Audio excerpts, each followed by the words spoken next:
Hello everybody, this is Yoko's Anime Reactions, and here is some more light novel readings, I guess. I still don't know what to call this, considering it's how the volumes are in comparison to other light novels I've done, because usually it goes Volume 1, and then Volume 2 will be the next one, and then Volume 3 will be the next one, and then so on and so on. This one, it goes Volume 1, Part 1, and then it goes Volume 2, Part 1, and then Volume 3, Part 1, I think, and then it keeps on, and then it goes from whatever to Volume 1, Part 2, and it keeps repeating itself like that. I don't know what to call this. Or how to even name it, I guess, in the title of the video is what I'm saying. Let's see. I don't even remember where I ended off on this. I think this is around where I ended off, because I didn't read ahead. Mine, I do appreciate you coming all this way for me. I heard from Otto that you have devised a substance which cleans the hair. I've been quite looking forward to this, said Karina as she poured me herb tea. I could tell just from her gentle voice and tone that she was the well-raised daughter of a wealthy family. She had the warm, fluffy atmosphere of a woman whose mere presence provided spiritual healing. I felt an urge to protect her rising within me. Don't we all? I've been looking forward to meeting you too, Karina. You're just as beautiful as I heard, and the outfits you have on display here are even more impressive than I had expected. I see you are quite the polite little girl, and your hair is as pretty as Otto suggested. Will my hair become as silky as yours, I wonder? Karina stroked my hair with enraptured eyes. In order to make the shampoo look as impressive as possible, Mom and Tuli both scrubbed my hair as clean as they could last night. My hair was even more silky than usual. Last night? I don't know about you guys, but when I sleep at night, I tend to drool. So that gets in, and how I sleep, I kind of toss and turn. So you can imagine that my hair would not be clean. So, I don't know about you guys, but I don't know about mine. I guess she doesn't at night. Okay, but whatever. I assume she gets clean in the morning. So I guess it doesn't matter. Shall we begin without further ado? I took out the jar from my tote bag, and Karina's face brightened up. The way she showed her emotions so honestly was very cute. I could understand why Otto doted on her so much. We have to prepare your hair for the washing first. Might I ask for a bucket of water and a cloth for wiping your hair? Otto got to work immediately, as if silently saying that physical labor was best left for men. As he got the water ready, Karina changed into clothes that she wouldn't mind getting wet. I lined up a cloth for wiping the small jar and the comb next to Otto as he prepared the bucket. So, this is the stuff, huh? How's it work? Otto's eyes, gleaming with interest, shook the jar, peered inside, and smelled its contents. I suddenly had horrible visions of Otto getting in the way of the hair washing, not shutting up, trying to flirt with Karina, and basically just being a pain in my side. Mr. Otto, please wait in a separate room once the washing water is ready. It will be very boorish of you to spy on a woman prettying herself up. Quite so. Otto dear, please wait outside. Okay, he'll listen to his wife. Probably not mine, but if his wife says it, he'll definitely listen. With Karina's support, we managed to force Otto out of the bedroom, despite his determination to stay inside. I could hear his footsteps as he paced outside the door, but I blocked it out and picked up the jar. Then, with Karina's full attention, I began pouring it into the bucket while giving an explanation of what I was doing. Okay, this is called Simple All-in-One Shampoo. Fill the bucket about half full of water, then pour this much of it inside of it. We'll be dipping your hair into this and cleaning it. Would you please undo your hair? Karina undid her hair and timidly dipped it into the bucket. Her hair wasn't as dirty as I had expected, perhaps due to her having washed it ahead of time. I don't know what she uses, but I'm assuming that since she's more high society, I guess, that they keep their hair and bodies more clean than the poorer folk, so I'm assuming it obviously wouldn't be as dirty. I splashed more and more water in her hair to clean it down to the roots. Be especially sure to clean your scalp thoroughly. Having another clean my hair feels quite nice. I hadn't the faintest idea this would be so pleasant. I'm sure Otto would gladly wash your hair for you if you asked, I said. After a pause, I continued with, he would probably butt in even if you didn't ask. Karina gave a quiet laugh. Oh my, was it not boorish to observe a woman while she's prettying up? I just said that because I didn't want him flirting with you while I was working. Oh my. I do wonder how Otto behaves outside of the house. If a little girl such as yourself would fear that from him. He kind of tends to go on and on and on about his wife. Karina had more hair than Thule, and thus washing it was more difficult, but there was no mistaking that the number of nails I would receive depended directly on how satisfied Karina was with the shampoo I used.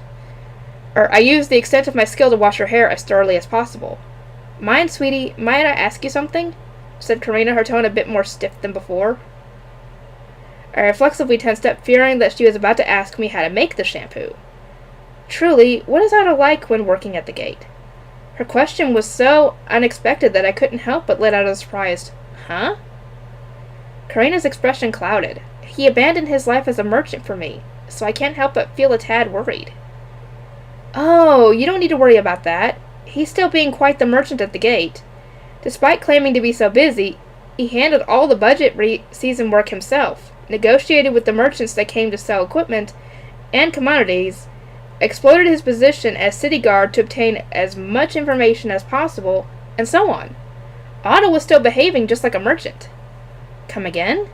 He's being a merchant at the gate? Despite being a guard? Yes. In particular, Otto is a spitting image of a merchant when he negotiates with the merchants that come to sell goods at the gate, and squeezes out as much of a bargain as possible.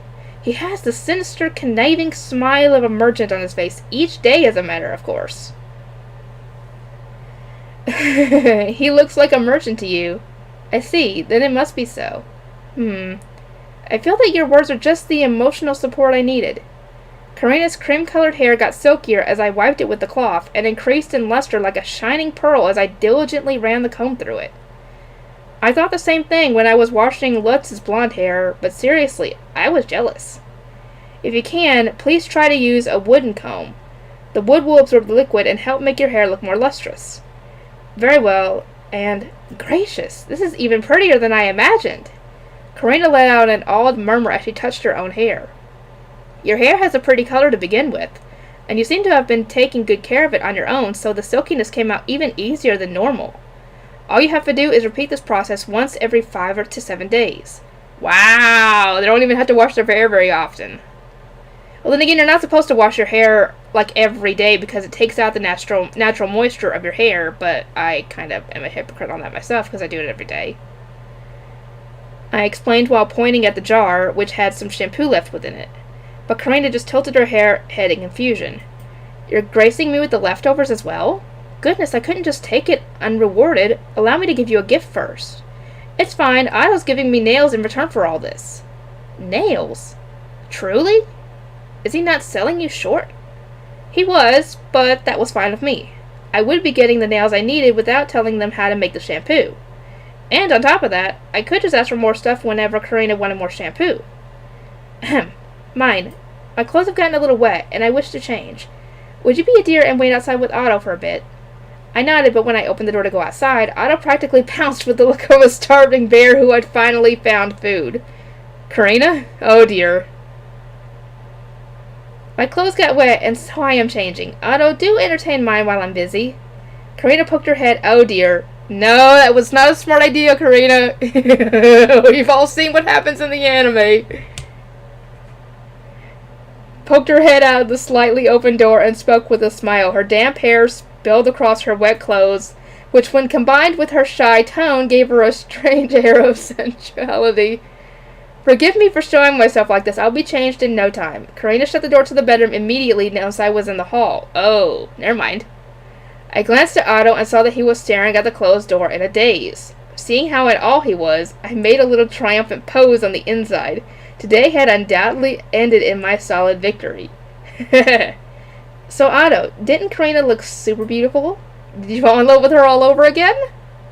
Her cream-colored hair was gleaming like jewels. Oh boy, no, you stay here, fellow. Heal, boy. Hold on, Otto, she's in the middle of changing. Oh dear, here we go. Otto had to go for air and then charged straight for the door. Here we go. I told you guys, this is what happened in the anime. If you haven't seen the anime, go watch it. Because you all know what happened more than likely between those two once he ran for the door. I hurriedly grabbed onto his arm, but of course I lacked a fraction of the strength necessary to stop him. Otto, do you intend to show mine my nakedness? Karina's calm warning from beyond the door struck Otto like lightning. He stopped in place. Then after... Mine's a little girl. What are you afraid of, girl? You act like you're showing another man. Then after a brief silence, he turned slowly around and, with a frighteningly composed smile, clasped me on the shoulders. Listen, mine. Would you do me a favor and remember some important errands you have to do? Translation. I've fallen in love with my wife all over again and wish to spend a passionate evening with her, so please leave at once. I hear you loud and clear, Otto. I told you guys that was what was going to happen. I might remember something, depending on how many nails I'm given, I said with a grin, glancing at the bag of nails resting atop the kitchen table. Otto looked back and forth between me and the nails, having a serious internal debate on the matter. It was beyond clear that he was weighing on an internal scale his merchant instinct for maximum profit and his love for his wife. If you give me all of them, I might be able to think of an excuse that would convince Dad. The moment I said that, Otto remembered that he had told Dad he would take care of me. He immediately pushed the whole bag of nails into my hand with a smile. Things had gone just as planned, so I politely took my leave. Well, I ended up with a lot more nails than expected, but that was fine. Otto could just focus on having his fun. Oh, yeah, and more than likely, I'm guessing that is what ended up getting her pregnant.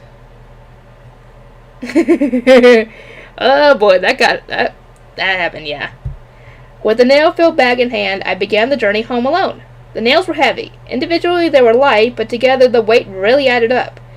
My arms started wobbling after just a bit of walking. This isn't working. I need to rest. My arms hurt. At this rate, I won't even make it all the way home. Upon reaching the Central Plaza's fountain, I sat down to take a break. I shook my wobbly arms and massaged them. After a bit of that, Lutz walked by in front of me, probably on his way home from somewhere. Oh, good timing. Oh, Lutz, what are you doing here? Mine? That's my line. What are you here? Why are you here? What? Are you alone? My range of activity was generally restrained to the gate and the forest. I would always take the shortest path to my destination, so I generally didn't pass through the plaza. Lutz, knowing that I never went anywhere on my own and needed someone to watch over me even when going to the forest, was stunned to see me on my lonesome. I'm on my way home from Otto's place. He gave me this many nails. They're pretty heavy, though, and he lives kind of far away, so I'm taking a break. I'll carry him for you. Why didn't you have him walk you home? I gave Lutz the bag of nails while he mumbled complaints. The bag that had been heavy enough to hurt my arms seemed to weigh nothing for Lutz's perspective. As Lutz and I walked home together, we discussed what our days had been like. Lutz had apparently gone to ask people who dealt with wood for a living and so on for advice on what trees would make good paper on Tororo. In Japan, we would normally use crushed up sunset hibiscuses for washi making, but in this world, the juices of an edible fruit or a shram bug would be the most suitable. Yuck! I sure hope we don't need bug juices. Though bugs probably be the easiest to get you around. Or the easiest to get you around. Now that we have nails, we can make the steamer. Yeah? How big is it gonna be? You said you were gonna make it to match one of our pots, but did your mom say you could use a pot? We wouldn't need that big of a steamer for the wood at first, but if possible, I wanted one that matched the size of a pot. However, just about every family only had as many pots as they needed for cooking. Mom probably wouldn't lend me a pot no matter what I said. I haven't asked yet. And actually, at one point she got mad at me for putting what she thought wasn't food into a pot. If dried fish was enough to make Mom mad, I couldn't imagine that she would lend a pot to me for steaming and boiling wood. Then we're screwed, huh? What are we gonna do? I can't make a pot on my own. Pots were expensive. Very expensive. They were the kind of thing you used for a lifetime, repairing them as they broke. Kids like us couldn't get our hands on a pot easily, and making one involved dealing with metal, which was too difficult. We can start with the suketa instead. That won't be impossible once we settle on the size. Huh. Well, yeah, I guess we gotta start with what we can. A summons from Benno. Okay. Lutz and I began making the suketa together while gathering in the forest. Since the frame would be made mostly with wood, it would be relatively easy to put together thanks to our nails. The hardest part was carving pieces of wood to be the same length. Putting the actual frame together wasn't too bad, especially since we weren't making particularly large washi this time. A tsukete used for making postcard-sized pieces of washi wouldn't need a suspension to support it, for instance. I figured it'd be wise to mimic the small one I had made in class once. I drew the frame and wrote what we needed to build it on my slate to show Lutz, and he started cutting the wood while looking at it. It needs to end up fitting together like this, so you need to cut the wood perfectly straight. Though we can save that for last and make corrections at the end. Well, do you think you can do it? This is a bigger pain than I thought it'd be. Perfectly straight, huh? Lutz carved 2 long frames, envisioning a rectangle with an inner surface area about as large as a postcard. Once the frames for the upper keta and lower keta were ready, he attached a fixed board to them so that the upper keta wouldn't move while we were swishing around the water inside to spread the pulp. Subsequently, he put a grip on the upper keta for grasping purposes. You did it, Lutz! It looks great! This is good enough? Yeah, what we do is slide a screen between the upper and lower ketas, hold them by this grip, and shake them to get the fibers all spread out and flat. We're almost there. Lutz questioned my almost, so I shook the keta a bit and pointed to the open crack between them. Ideally, there won't be a crack here when the upper and lower ketas are pushed together. The frame will be done once you shave them down, such that they fit perfectly together. Perfectly? No way, I can't do that without my dad's tools or something. Do you think he'll lend them to you? Dunno. Apparently, Lutz was experiencing some strong kickback from his family over his choice to not follow after his parents in construction and woodworking. He definitely wasn't in a position to ask for help or to borrow tools. Lutz's dad was of the opinion that merchants only cared about money, that they were cold-blooded monsters, and he wouldn't let his own son become one of them. His mom, Carla, was constantly on his back, saying that he'd given up on becoming a traveling merchant, so why couldn't he give up once more and become a carpenter? There wasn't much I could do about that, since Lutz himself was determined to follow his own road in life, no matter how hard his family fought back. The best I could manage was telling them how hard he was working while teaching them recipes.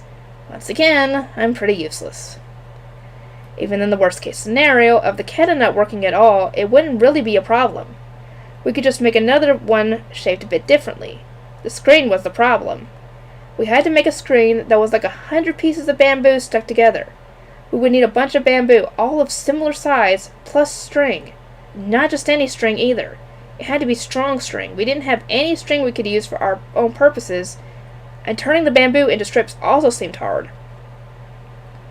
Although we just needed a screen the size of a postcard, I could easily imagine that it would be quite difficult to make. Well, we made the keta today, so let's spend tomorrow carving bamboo and making strips. But I wonder how easy it'll be to make kinda round bamboo strips. Maybe square strips will be fine if they're uniform in thickness and length.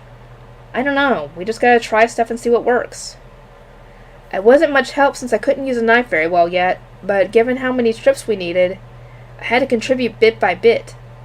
At least we had accomplished our goal of making the keta. That was nice. Hey, mine, got a second? You come here, Lutz. On our way home, Otto called Lutz and I over at the gate. That was pretty common when he needed my help as an assistant, but he had never called Lutz over with me. Me too? Yep, here, for the both of you. A letter of invitation. Otto handed over a board that looked just like the invitation that Karina had sent. Thanks to all my studies, I could immediately read the names of the sender and the receivers. It was an invitation from Benno to Lutz and me.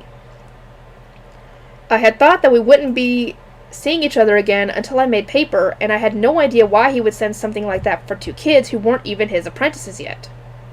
Tomorrow? That's really soon. He must be in a hurry.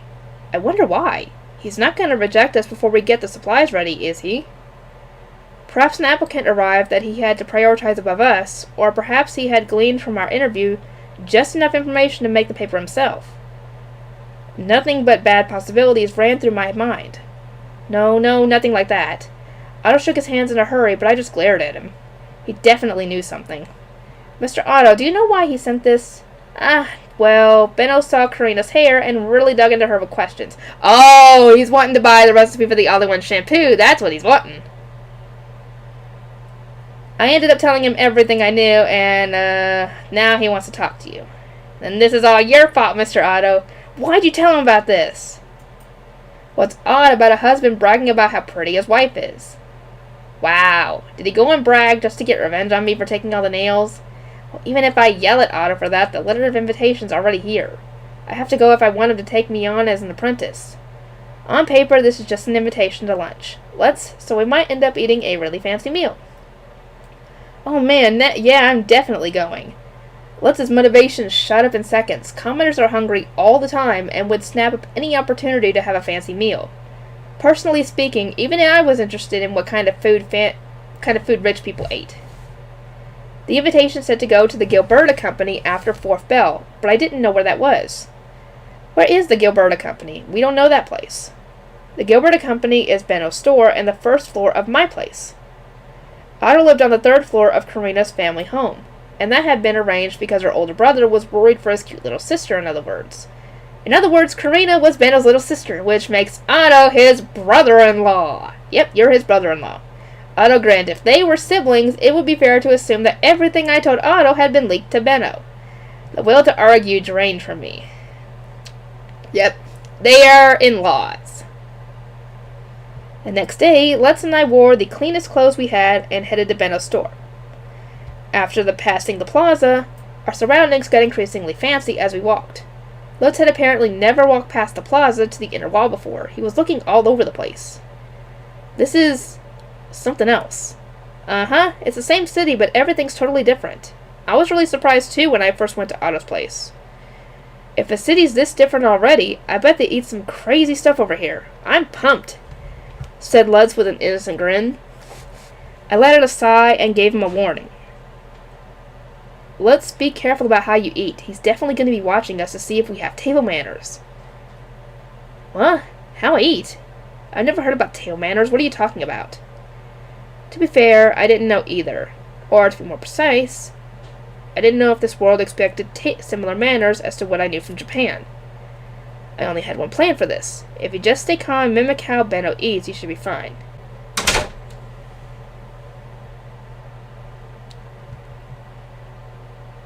We arrived at the Gilberta Company before 4th bell rang. Since the invitation said after 4th bell, we had to kill time near the store. What should we do? I think now is a good opportunity to look at the store. We don't know anything about what Benno sells, how many employees he has, or what kind of work his apprentices do. You got a point.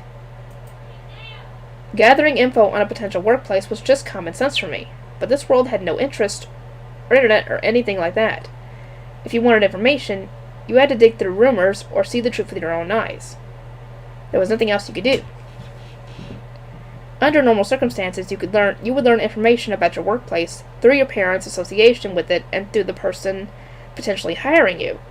But Otto and Benno had hid their relationship as in-laws, so I couldn't trust Otto to tell me what I wanted to know. After all, during the meeting, Otto had introduced Benno as an associate from his time as a traveling merchant. Maybe since they both intended to turn us down, they hadn't explained anything about the job. I didn't want to miss an opportunity to figure this stuff out for myself. There's not much for sale here. Not as many customers as the shops by the market, either. Is he actually making money? His company is definitely profitable, the store's super clean, and all his employees look really sharp. Judging by how professionally they're acting, I can guess that his main customers are rich people, or maybe even nobles. So I'm assuming they're making money. Even the guard-looking guy standing in front of the store was wearing clothes much more fancy than ours. That was proof his company was involved with vain customers concerned about appearances. Their world was very different from ours. Lutz and I would have to surpass a lot of hurdles to work there. Ding ding! 4th bell rang through the city, signaling that it was noon. The store immediately began to close. I would have no idea what to do if it closed completely and there was nobody around. I hurriedly walked up to the guard who was going inside and called out to him while holding up the letter of introduction. Excuse me, we were invited here for lunch by Benno, but I don't know what to do. Can you help us? Don't panic so much. He informed me about you two. Wait here until the store's closed. It seemed that at noon the store closed, and excluding one person at noon shift, all the employees left to go eat lunch. I didn't need to rush at all, I just had to talk to the person on noon shift. It wasn't long before the store closed. After all the employees left, the person on noon shift guided us deep into the store. "Sir, your visitors." "Yeah, send them in." We were taken to a room that I immediately recognized as one used for holding business discussions. There were chairs and a small table that looked to be designed for interviews. There were shelves on the side wall filled with things I didn't recognize. Benno was sitting at an administrator's desk, behind which was a shelf crammed with wooden boards and pieces of parchment. Wait, is that a bookshelf? Bookshelf probably wasn't the right word since it didn't have any books in it, but still, it was a series of shelves packed with things that had words written on them.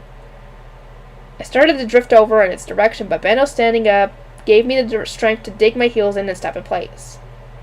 "Hope you two don't mind me calling you over like this. There's just something I figured we'd better talk about sooner rather than later." "What's that?" "Well, let's eat first. Talking can come after." Benno gestured at a chair which I sat in while staring directly at the first bookshelf. "Best thing that I had seen in this world." Lutz sat next to me, looking a little nervous. Hang on.